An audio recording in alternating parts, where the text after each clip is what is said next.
Hi అండి. అందరికీ నమస్కారం. Welcome to my channel. ఈ వీడియోలో ఏపీ ప్రభుత్వ ఉద్యోగ పెన్షనర్లకు నవంబర్ నెల జీతాలు, పెన్షన్‌లు జమ అయ్యే తాజా సమాచారాన్ని తెలుసుకుందాము. సో, ఇప్పటి వరకు ఉన్నటువంటి అప్డేట్ ప్రకారం వీడియో చేయడం జరిగింది. వీడియోనైతే ఎక్కడే గాని స్కిప్ చేయకుండా ఎండ్ వరకు చూడండి. అప్పుడే ఇన్ఫర్మేషన్ పూర్తిగా అర్థమవుతుంది. వీడియో చూస్తున్న ప్రతి ఒక్కరు వీడియోకి లైక్ చేయండి ఫ్రెండ్స్. ఈ వీడియోని తోటి ఉద్యోగ పెన్షనర్ మిత్రులతో అయితే షేర్ చేయండి. కొత్తగా మన ఛానల్ చూస్తున్నవారు సబ్స్క్రైబ్ చేసుకోకుంటే వెంటనే మన ఛానల్ అయితే సబ్స్క్రైబ్ చేసుకోండి. దీని ద్వారా నేను చేసే లేటెస్ట్ వీడియోస్ అన్నీ మీ వరకు రీచ్ అవుతాయి. ఇక ఆలస్యం చేయకుండా వీడియోలోకైతే వెళ్ళిపోదాం. ఫ్రెండ్స్ ఇక విషయానికొచ్చినట్లయితే కొన్ని బిల్లులు పేమెంట్ పెండింగ్ స్టేటస్ అయితే చెక్ చేయడం జరిగిందండి. సో, ఇప్పటి వరకు ఉన్న అప్డేట్ ప్రకారం వైజాగ్ అండి సీతమ్మధార ట్రెజరీ పరిధిలో సర్వీస్ పెన్షనర్ స్టేటస్ చెక్ చేయగా, మరియు Guntur service pensioner status check చేయగా అవన్నీ కూడా వెయిటింగ్ ఫర్ ఫండ్ క్లియరెన్స్ స్టేజ్‌లో అయితే ఉన్నాయి. అలాగే మరొక బిల్లు చీరాల ఫ్యామిలీ పెన్షనర్, అలాగే ఎర్రగొండపాలెము, రైల్వే కోడూరు, అన్నమయ్య జిల్లా ఈ బిల్లులన్నీ కూడా ఫ్యామిలీ పెన్షన్‌కి సంబంధించిన బిల్లులు వెయిటింగ్ ఫర్ ఫండ్ క్లియరెన్స్ స్టేజ్‌లో ఉన్నాయన్నమాట. అతి తక్కువ బిల్లు ఒక బిల్లయితే ఎర్రర్ చూపించిందండి. ఇటువంటి బిల్స్ అయితే మనకు మండే రోజున రెక్టిఫై అవుతాయన్నమాట. ఇంకా ఎవరికైనా ఎర్రర్ మెసేజ్ వస్తా ఉంటే ఈ విధంగా స్క్రీన్ మీద చూసినట్లుగా. సో, ఇవన్నీ మండే రోజున మనకు రెక్టిఫై అవ్వడం జరుగుతుంది. సో, మరొక బిల్ చూసుకోవచ్చు ఇక్కడ. ఈ బిల్ వచ్చేసి మనకు ప్ర in process for payment disbursement through RBI eKuber అంటే ఈకుబర్ స్టేజ్‌కైతే చేరుకోవడం జరిగిందనమాట. సో, ఇక్కడ బిల్ నంబర్స్ చెక్ చేయండి ఫ్రెండ్స్. ఇందులో మీ బిల్ ఏమైనా ఉన్నదా లేదా అని. సో, ఈ బిల్లులన్నీ కూడా మనకు వెయిటింగ్ ఫర్ ఫండ్ క్లియరెన్స్ స్టేజ్‌లో ఉన్న బిల్లు చూసుకోవచ్చు. ఇక్కడ 182706 ఈ బిల్స్ అన్నీ కూడా చెక్ చేయండి. మీ బిల్ నంబర్ ఉన్నట్లయితే. వెయిటింగ్ ఫర్ ఫండ్ క్లియరెన్స్ స్టేజ్‌లో ఉన్నాయి. సో, చూడాలి ఈరోజు 10 గంటల తర్వాత ఏమైనా బిల్లులో కదలిక వచ్చినట్లయితే ఈ బిల్లులన్నీ గూడా మనకు ఈక్వబర్ స్టేజ్‌కి చేరుకునే అవకాశం ఉంది. ఇటువంటి బిల్లులన్నీ ఈవినింగ్ వరకు జమయ్యే అవకాశం కూడా ఉందండి. ఇదివరకే ఈక్వబర్‌లో ఉన్న బిల్లు మనకు ఈరోజు ఈవినింగ్ లోపల జమ అవుతాయి. సో, మరొక బిల్లు స్టేటస్ చెక్ చేయగా వెయిటింగ్ ఫర్ ఫండ్ క్లియరెన్స్ అనేది చూపిస్తోంది. సో, ఇక్కడ మరికొన్ని బిల్లయితే చెక్ చేయండి ఫ్రెండ్స్. సో, అన్నీ కూడా వెయిటింగ్ ఫర్ ఫండ్ క్లియరెన్స్ స్టేజ్‌లో ఉన్నాయి.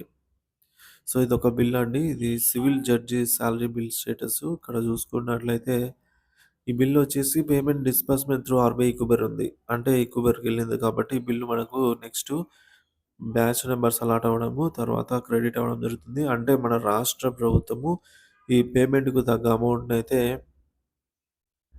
రాష్ట్ర ప్రభుత్వం అయితే నిధులు సమకూర్చిందనమాట. సో, కాబట్టి ఇక ఆర్‌బీఐ పెండింగ్ ఉందండి. ఈ కుబేర్ సిస్టమ్ ఆన్ అవ్వగానే మనకు ముందుగా బ్యాచ్ నంబర్స్ ఏవైనా ఇటువంటి బిల్లులన్నిటిని పరిగణలోకి తీసుకొని అవి బ్యాచ్ నంబర్స్ అలాట్ చేస్తాయన్నమాట. ర్యాండమ్‌గా బ్యాచ్ నంబర్స్ అయితే అలాట్ చేస్తాది.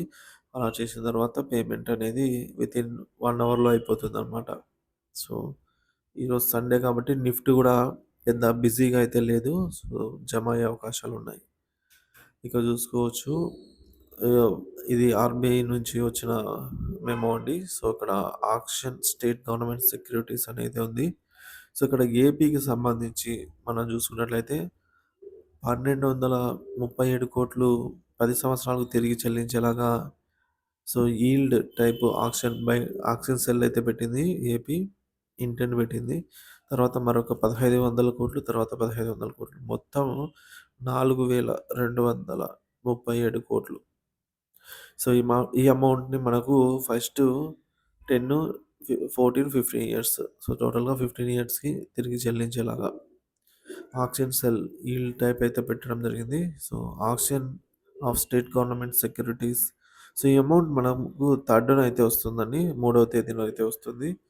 So, auction will be conducted on the Reserve Bank of India core banking system solution eKuber system on December 3. So, మనకు ఈరోజు, రేపు జమ కాని బిల్లులు మూడవ తేదీన జమ అవుతాయి. ఈ అమౌంట్ రాగానే. సో, చూడొచ్చు మరి 1, 2, 3 తేదీలలో అయితే పూర్తి స్థాయిలో జమ అవుతాయని సమాచారము. సో, డిసెంబర్ 3న ఆర్‌బీఐ నిర్వహించబోయే స్టేట్ గవర్నమెంట్ సెక్యూరిటీస్ వేలంలో ఏపీకి రూ. 4,237,00,00,000 అప్పుకైతే ఇంటెండ్ పెట్టింది. సో, చాలామంది bill payment pending status check చేయడం ఎలా అయితే అడుగుతున్నారండి. సో, ముందుగా ఎంప్లాయీకి సంబంధించి పేమెంట్ పెండింగ్ స్టేటస్ ఎలా చెక్ చేయాలో ఇప్పుడు చూద్దాం. సో, ఇక్కడ మనకు నిధి యాప్ అనేది అందరికీ తెలుసండి. ఒకవేళ ఈ నిధి యాప్‌లో ఇది ఓన్లీ ఎంప్లాయీస్‌కండి. ఎవరైతే ఉద్యోగులు అయితే ఉంటారో వారికి మాత్రమే. పెన్షనర్స్‌కి వేరే పద్ధతి ఉంది. సో, ఎంప్లాయీస్‌కి మాత్రం నిధి యాప్‌ను ఇది మీరు ఉంటే ఓకే అండి. లేదంటే ప్లే స్టోర్‌లో అయితే డౌన్‌లోడ్ చేసుకొని నిధి అని టైప్ చేయగానే ఈ విధంగా లోగో వస్తుంది. ఇన్‌స్టాల్ చేసిన తర్వాత మీరు ఓపెన్ చేయాలి. క్లిక్ ఇచ్చిన తర్వాత ఏదో ఓపెన్ అవుతుంది. నెక్స్ట్ పేజ్ అనేది ఈ విధంగా అయితే లోడ్ అవుతుందనమాట. సో, మీరు ఇక్కడ నో అని కొట్టేయండి. ఒకవేళ పెట్టి ఉంటే ఫేస్ ఐడీ గాని, ఫింగర్ ప్రింట్ గాని యెస్ కొట్టండి. సో, సెట్ అవ్వలేదంటే నో కొట్టేయండి. నో కొట్టిన తర్వాత మీకిక్కడ నెక్స్ట్ స్టెప్‌లో ఇక్కడ సైన్ ఇన్ అని అడుగుతుంది. ఇక్కడ మీరు యూజర్ ఐడీ దగ్గర సీఎఫ్ఎంఎస్ ఐడీ పాస్వర్డ్ దగ్గర పాస్వర్డ్ కొట్టాలి. పాస్వర్డ్ గుర్తుంటే కొట్టేయండి. లేదంటే ఇక్కడ ఫర్గాట్ పాస్వర్డ్ కొట్టి తర్వాత ఓటీపీ వస్తుంది. మీ యొక్క CFMS ID, mobile number enter చేసిన తర్వాత సో, అప్పుడు ఆ ఓటీపీ ఎంటర్ చేసిన తర్వాత మీకు పాస్వర్డ్ అనేది పెట్టుకోమని చెప్తుంది. కొత్త పాస్వర్డ్.